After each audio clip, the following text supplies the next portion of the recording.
Today we shall be reading the 20th book of my Thomas Story Library. 20. Stepney, based on the Railway series by the Reverend W. Audrey. Illustrations by Robin Davis and Jerry Smith.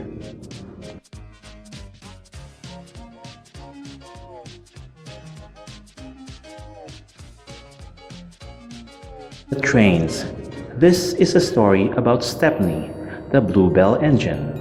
One day, I sent him to work with Mavis and Toby at the quarry. I told him to leave there before it got dark, but he didn't listen to me.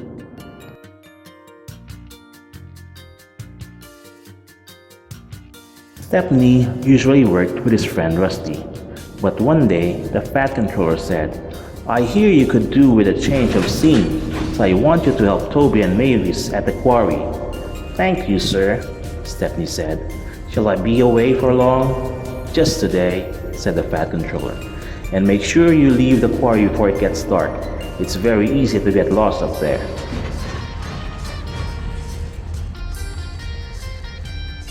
Stepney soon arrived at the quarry.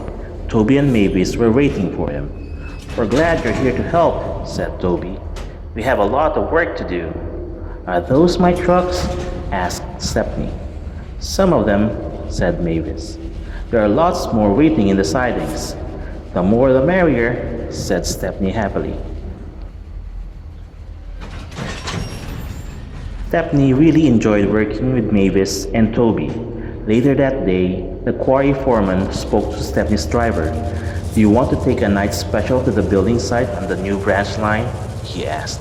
"Yes, please," said Stepney's driver. He had forgotten the Fat Controller's warning about how easy it was to get lost up there in the dark. Soon night came. "Be careful, Stepney," said Toby. "It gets very dark on the hillside tracks." "I will," said Stepney. "Thank you for a lovely day. I do hope I can come back again soon." "Watch out," said Mavis. "The line can be rather spooky at night."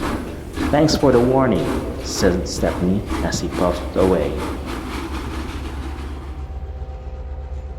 Stepney made the delivery.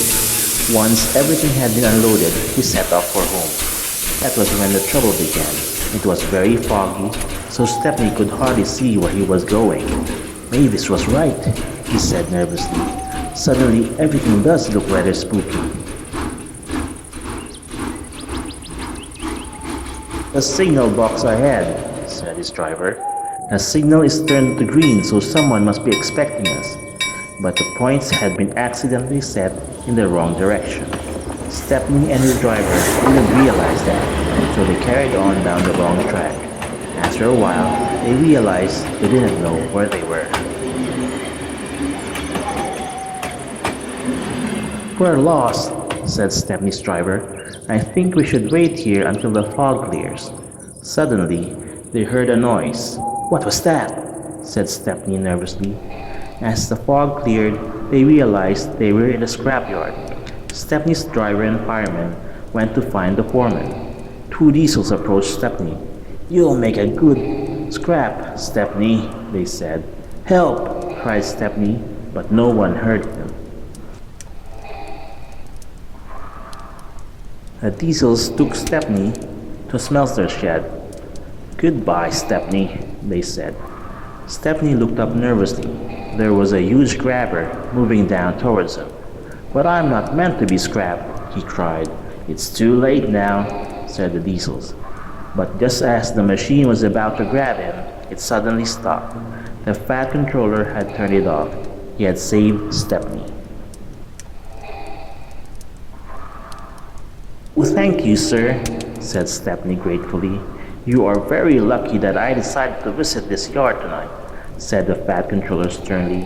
"I can't always be around to save you, Stepney. You have to be more careful." Stepney promised to always listen to warnings from then on. Stepney's driver was in trouble too. He had agreed to do the night job without asking the Fat Controller first. He was very sorry for the trouble he had caused. He promised he would always ask the Fat Controller in future before taking on any jobs. I have learned something useful from this, said Stepney. What was that? Asked the Fast Controller. I have learned that there's no place like home, Stepney said. That's very true, said the Fast Controller, and that's where you are going now.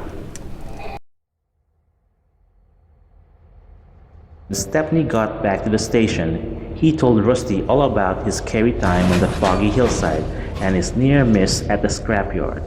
Even though it had been exciting work, somewhere different for a while, Stepney realized he was happiest working on the Fat Controller's railway with his good friend Rusty.